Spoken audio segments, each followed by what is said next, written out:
titres principaux. Le grand barrage de la Renaissance, moteur et catalyste de l'optimisation de la AFCFTA, selon le directeur de l'UNESA.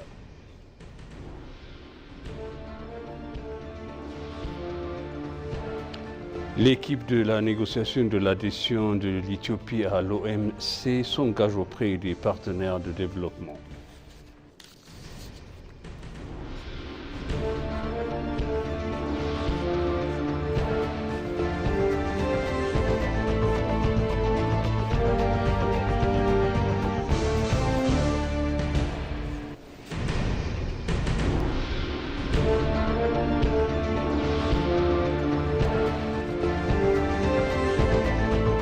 Bienvenue chers téléspectateurs sur EBC, c'est moi Zalal Amourkana avec le journal.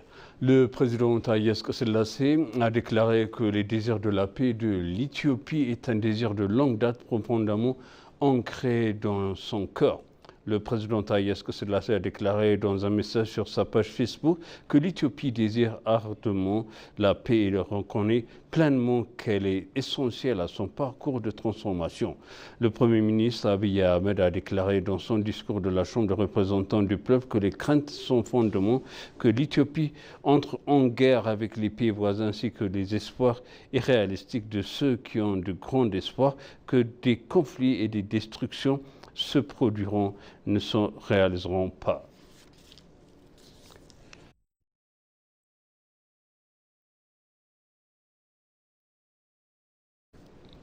Le grand barrage de la Renaissance hydroélectrique éthiopien est crucial pour optimiser la zone libre-échange continentale africaine.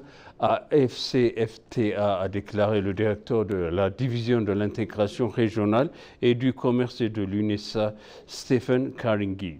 Dans un entretien exclusif avec ENA, le directeur a noté que le grand barrage de la Renaissance hydroélectrique éthiopien soutient directement les objectifs de la AFCFTA en comblant les défis des déficits énergétiques en Afrique australe et orientale en permettant le commerce et l'électricité et en alimentant les industries manufacturières. M. Karingi a déclaré qu'une ligne de 500 kV a été établie entre l'Éthiopie et le Kenya et que l'interconnexion permet d'acheminer l'électricité de l'Éthiopie vers le pôle énergétique d'Afrique de l'Est et de le relier ensuite au pôle énergétique de l'Afrique australe.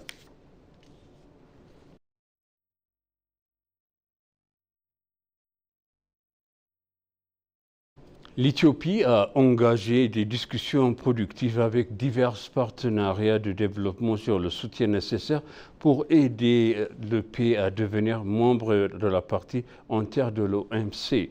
Au cours de la réunion, le ministre du Commerce et de l'intégration régionale et négociateur en chef de l'adhésion de l'OMC, Kassaoun Gofé, a souligné que les discussions s'inscrivaient dans le prolongement de celles qui avaient eu lieu la veille lors de la négociation du 5e groupe de travail.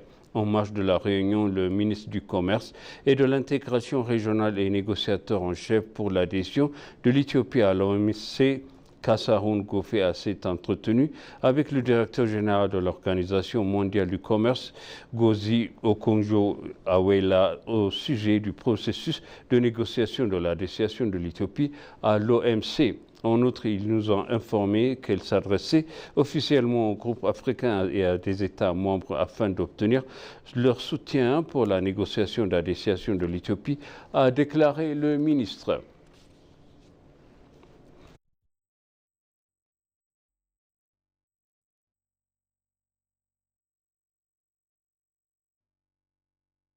Le président de la Commission de l'Union africaine, Mahmoud Ali Youssouf, a souligné le rôle important joué par le processus de Luanda, facilité sous la direction du président angolais João Manuel Gonçalves Lourenço et par le président de l'Union africaine. Le président a également salué le président Lourenço pour son engagement soutenu et sa volonté de se faire progresser le dialogue et de la d'escalade et de l'instauration d'un climat de confiance entre les parties. Le processus de Luanda a contribué de manière significative à la création de conditions propices au dialogue et l'engagement régional et international, offrant une plateforme processus pour favoriser la compréhension mutuelle dans la recherche de la paix et de la sécurité et de la stabilité dans l'Est de la RDC. Tout en réaffirmant la primauté des initiatives menées par l'Afrique, le président souligne l'engagement indéfectible de l'Union africaine à soutenir tous les efforts visant à instaurer une paix et une stabilité durable dans l'Est de la République démocratique du Congo.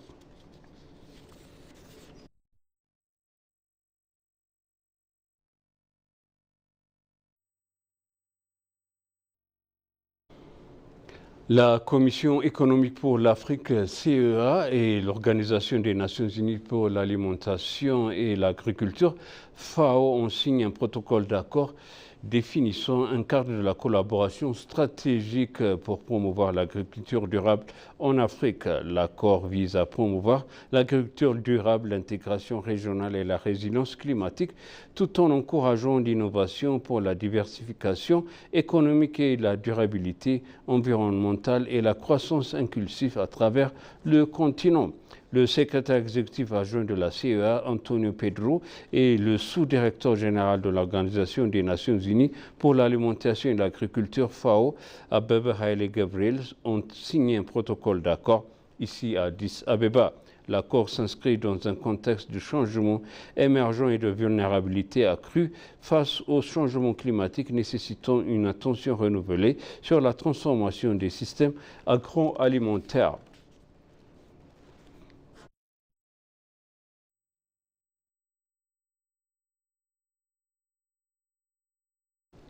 Et pour conclure, le journal, la ministre d'État éthiopienne de Finances, Samarata Sowaso, a rencontré John Tomaszewski, membre du personnel professionnel principal chargé de la politique africaine au sein de la Commission des relations étrangères du Sénat américain afin de discuter du renforcement des coopérations et du partenariat économique.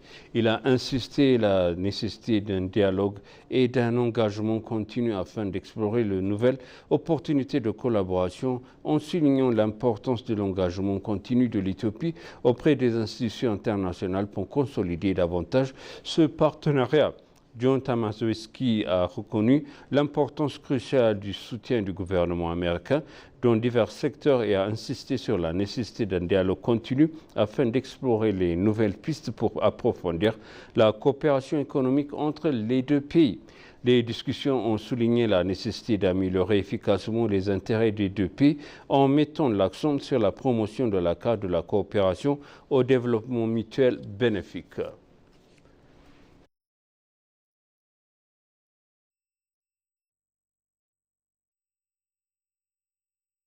Et maintenant, je rappelle les titres principaux. Le grand barrage de la Renaissance hydroélectrique éthiopien, moteur de et catalyste de l'optimisation de la AFCFTA, selon le directeur de l'UNESA.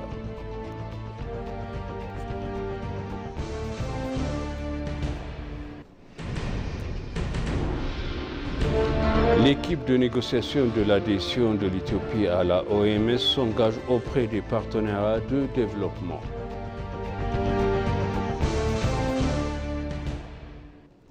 Chers téléspectateurs, ainsi s'achève le journal. C'était moi, Zalal Morkana, avec vous. Il fait une bonne suite de programme et bon week-end.